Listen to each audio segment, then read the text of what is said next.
आप ना बहुत ग्लैमराइज कर लिया है, बहुत ऊपर एक कुर्सी पे बैठा दिया है कि मैं इस संस्था में अगर पहुंच जाऊंगा तो मेरा जीवन सफल हो जाएगा। यही गलती आपने क्लास 10th में की थी कि अगर मेरे बोर्ड में 80% नंबर आ गए तो जीवन बहुत बेहतरीन हो जाएगा। क्या हुआ?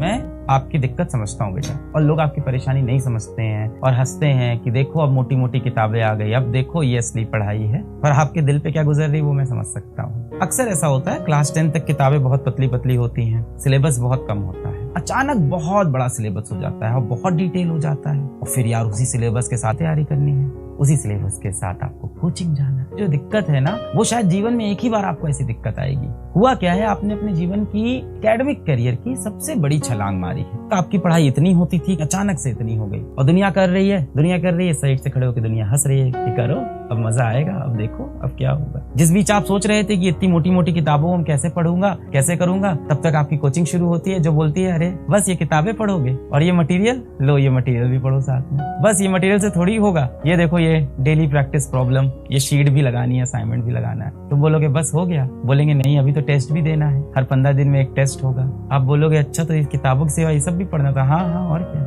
और इन सब के बीच में मासूम आप, जिन्हें अभी अभी ये कहा गया था कि एक बार बोर्ड में अच्छे नंबर ले आओ बस उसके बाद जीवन अच्छा हो जाएगा। बोर्ड बहुत इंपॉर्टेंट होता है, बोर्ड में एक बार अच्छे से पढ़ के एक अच्छे प्रतिशत बना लो, 70%, 80%, 90%। हाई स्कूल में अच्छे परसेंटेज ले आओ बेटा, पापा लोग यही बोलते थे ना कि हाई स्कूल में बेटा खूब अच्छे परसेंटेज ले आओ, नाम रोशन हो जाएगा और जीवन में बहुत इंपॉर्टेंट होता है। फिर आप क्लास 11th में आए, फिर सबने कहा कि नहीं वो तो झूठ था, हाई स्कूल में 90%, 80%, 70% तो बहुत लोगों के आते हैं। असली सफर अब शुरू हुआ, अब असली जंग शुरू हुई, जंग लड़नी है। नन्हे मुन्ने से बालक आप, आपके हाथ में हथियार थमा दिए, लड़ो। लड़ना भी किससे? बड़े दुश्मन से लड़ने को दे दिया अचानक से। मैं आपकी ये सारी दिक्कत समझ रहा हूँ, पर अब बात यह है कि बेटा समय इतना ही है, इसमें करना है। जीवन आपको बहुत मौके देगा और आपको भी जीवन को खूब मौके देने चाहिए। ऐसे आपको ना जाने कितने उदाहरण मिलेंगे जिन लोगों का सिलेक्शन नहीं हुआ, और कहीं ना कहीं जो लोग सिलेक्ट हुए वो उनसे ज्यादा जीवन में पैसे भी कमा रहे हैं, इज्जत भी कमाई है, नाम भी रोशन किया है, अच्छे काम भी किए हैं, माँ बाप को भी खुश रखा है। मैं फिर से बोलता हूँ आपको,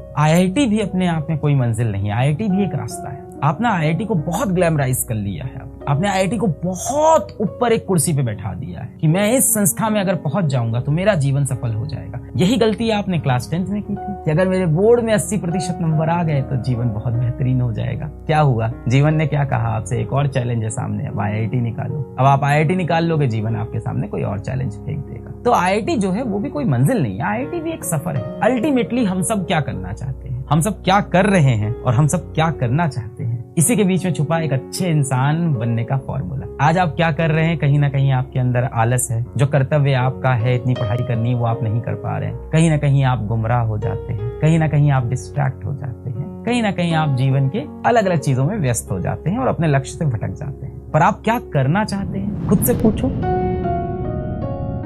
जिस लक्ष्य को आप पाने की कोशिश कर रहे हो उसी लक्ष्य को पाने की कोशिश बहुत से लोग कर रहे हैं और कुछ लोग सफल हो जाएंगे। क्या अंतर था उनमें और आप में?